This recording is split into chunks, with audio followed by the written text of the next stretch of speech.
Hi Booktube, it's Ina from Beating Around the Books, and I'm here to do the mid-year check-in tag, not the freak-out tag, which I did last year, but I felt like there's several questions there that I don't really know how to answer. I didn't know how to answer them last year either, I think. And I saw this one on Eric Carl Anderson's channel, and I thought this fits better. Had a look. It's relatively old, and it was co-created by Dane Cobain and Harriet Rosie. I'm gonna try and remember to link them down below. I'm not sure if they even do this tag themselves anymore, but you know, why not? Yeah, I've clearly been away for a while. I've not read as much as I would normally do. I've also missed several things. Like, for example, I missed my anniversary, like my Booktube anniversary, which was sometime in February, if I'm not mistaken. I think it was right around the time that I first met Bob the Booker the first time. It may have even been on the day, but I'm not sure. And then I also missed reaching 500 subscribers, which is like slightly unreal because I wasn't even making videos and it just kept sort of slowly creeping up to 500. And at some point it was like, oh, somebody's tagged me, like, you know, tagged in a video. Like, you know, when you get the mention and stuff, I was like, oh wait, what happened? Because I wasn't really paying attention, because I wasn't really on here. Yeah, anyway, thanks very much for those of you who decided to subscribe and like stick around and see if I re-emerge. Anyway, so shall we maybe get into the questions? Okay, mid-year check-in tag. Let me get these up. Right, number one, how many books have you read so far this year? So far, I have read 30 books, which is lower than any of the other counts in the previous years since I've started like keeping track of them. Luckily, I always set my goal to 52 because I don't want to go crazy. Like, not go crazy, but I don't want to hold myself to overly ambitious standards, or not, like, yeah, I don't want to have that sort of thing when it comes to my reading, my leisure reading, you know. And I feel like 52 is a very realistic number that I can definitely do and that I would be relatively happy with, or at least that's what I thought when I first set it, and I've just not changed it. Because it also, you know, like if you read more, then it kind of feels nice to be ahead. And like last year, I think last year it was the first and possibly only time that I had like 3 digits. I think it was like 108 or something. And I was like, oh, look, it's like over 200% of your goal. I know, I mean, it's all arbitrary anyway. So yeah, 30 books, that's cool. I mean, it's still more than half of those 52. And yeah, the only thing that isn't cool is just that I wish I'd be reading more, you know, like not because of the number, but because of so many books I want to get to. But then somehow half the time I tire myself out where, you know, my eyes are burning and I have a headache and whatever before I've opened a book, and then I try to read and my eyes fall shut within much too short of a time frame. Normally this would have maybe been balanced out by audiobooks, which is a lot of the books that I consumed were in audiobook form. But even that has kind of taken a back seat because ever since my diagnosis, I've been like kind of hyper focusing on ADHD, and so I've been listening to a lot more podcasts about that topic, as well as I guess reading a lot on that sort of subject, whether that's online or like, you know, in these sort of communities and and that takes a huge amount of my time, and you know, there's only so many hours in the day, so even the audiobooks were just, yeah, considerably less than, or fewer than in previous years. What can you do? Anyway, that is a very long answer for number 1, 30 books. Okay, question 2. What is your favorite book so far this year? This was a very difficult choice, actually between 2, maybe even 3. And let's just make it short. It's Lost Children Archive by Valeria Luiselli. Finally got to reading this, which, yeah, it was just fantastic, I thought. It was a buddy read with Courtney Ferriter and Fraser Simons from Fraser Simons Springboard Thought, which was lovely. Yeah, what can you say about this that hasn't already been said? Probably nothing. It was amazing. I loved it. I loved the way they would, the way they were talking about sounds and language, and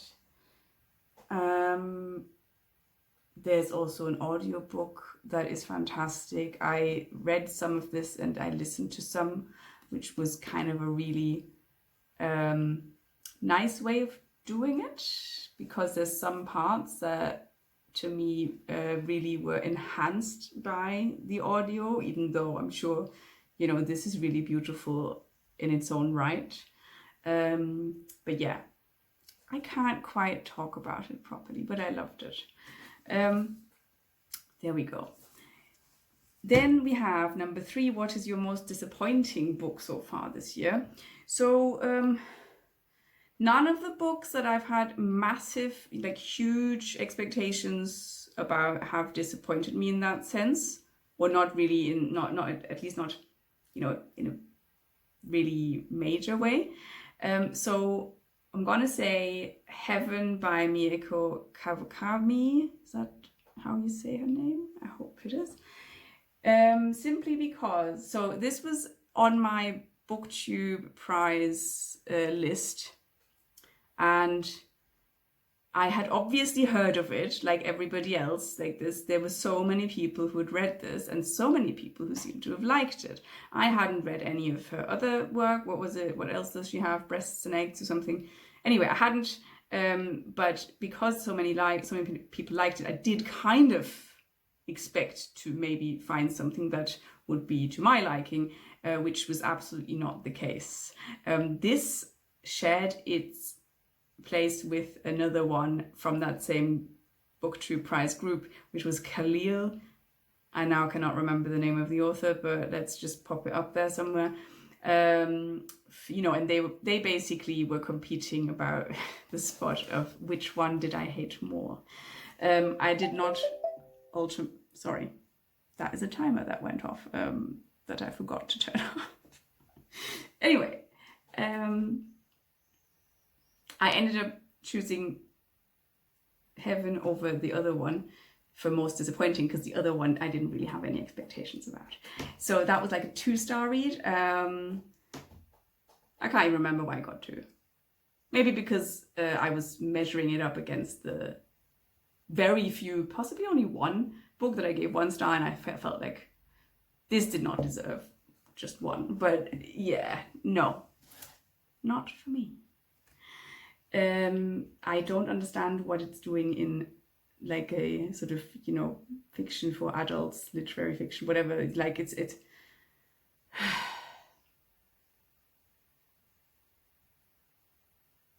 characters were just so fucking flat. Anyway, number 4.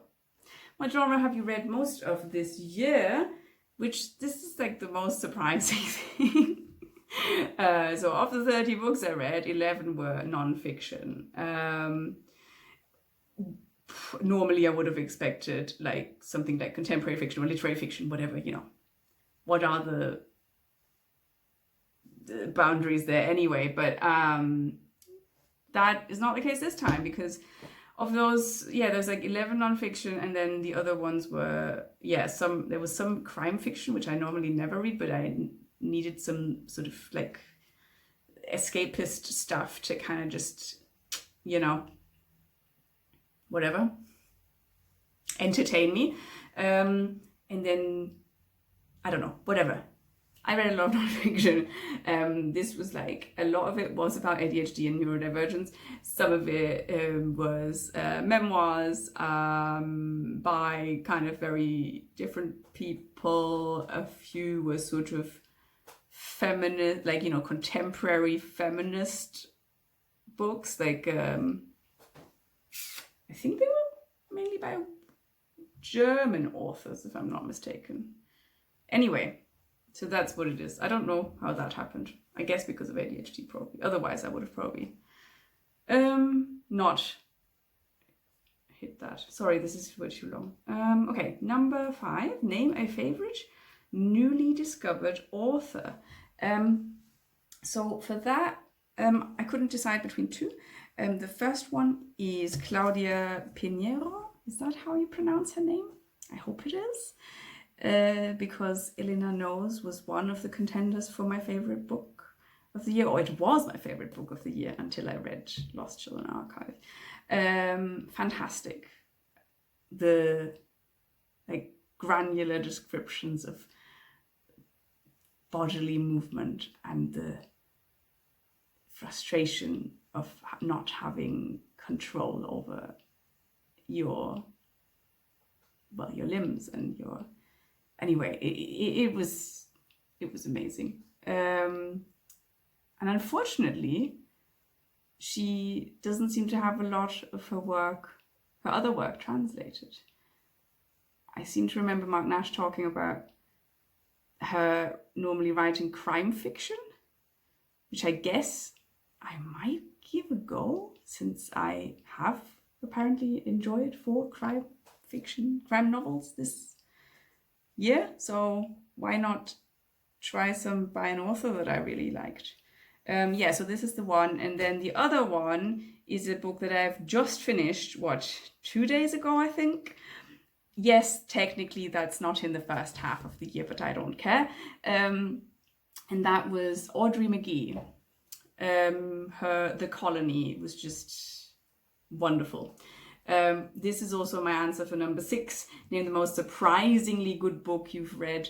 Now, I could have probably used this, but then by the time I picked it up, I had heard of several people loving it. But although I did buy it completely blindly.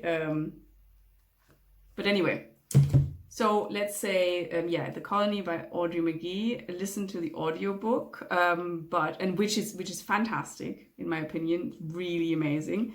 However, it was so good that now I'm very, very tempted to also buy a physical copy, and I'm trying to be sensible and just just put it on a list and don't buy it now and see what happens, whether you really continue to feel this urge or not. But yeah, and it's surprisingly good simply because I did not know anything about this author. I had also not really heard about the book prior. I had heard about the book just before picking it up because I think Fraser Simons, he hadn't finished it yet, but he said that he had started on the audiobook and that it was amazing. But somehow, and I do not know how it ended up on my TBR, because I heard about it later on, thought again that I would put it on my TBR, then realized it was already on there. Whatever. I think the main reason is that somehow I came across it, saw the... Was it? You know what? It was probably nominated for something, wasn't it? I'm assuming. I should probably look this up. Anyway, the blurb just said something about language and linguistics and colonialism and Northern Ireland, and all of these things sound interesting. But I thought, okay, interested in the themes, but had no idea about the writer and how that would be realized. And oh my God, the writing is just phenomenal.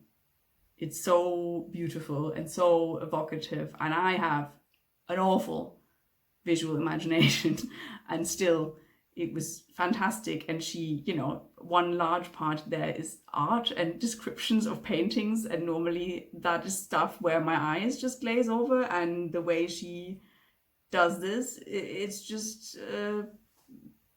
I don't know, mind-boggling.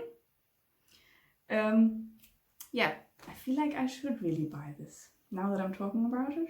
Well, anyway, it's going on a list. Number 7, your favorite and most anticipated 2022 releases. Now, this one is difficult to answer. I don't typically follow what stuff is being released or published in that year, whatever. It's usually a coincidence if I see something that I then want to like pre-order. The one thing that I was really, I guess the one thing that I was highly anticipated for me was The Candy House by Jennifer Egan, which I did pre-order.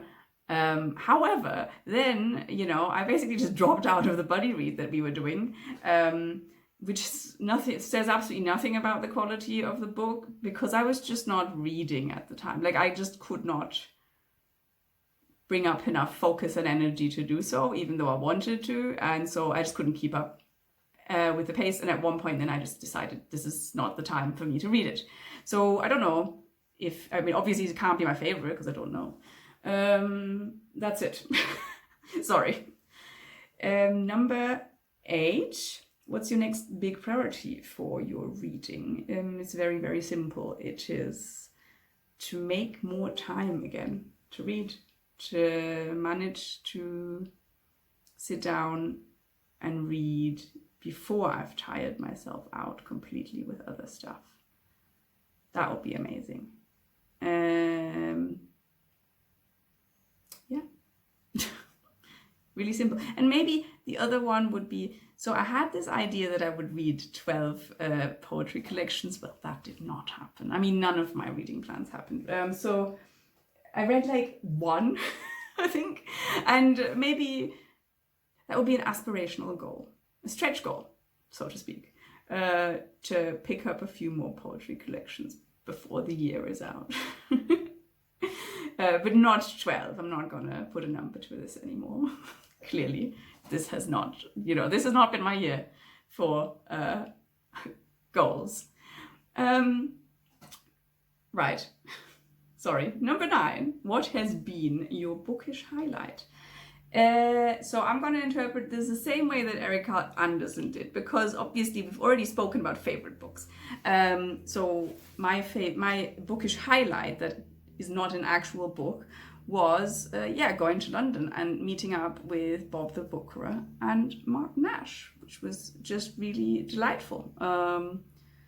Just, you know, hanging out, having food together, talking books in a video, like the one with Bob, which I might link below, and also, you know, spending a whole bloody day going through secondhand bookshops with Mark. It was just brilliant. Like, when can you ever do that with somebody else who's not like incredibly impatient for you to get out of there?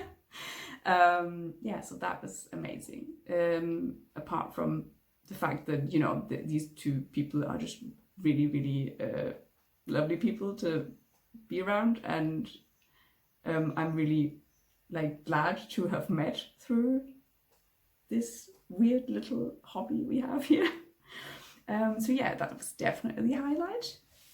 Not sure if it can be topped.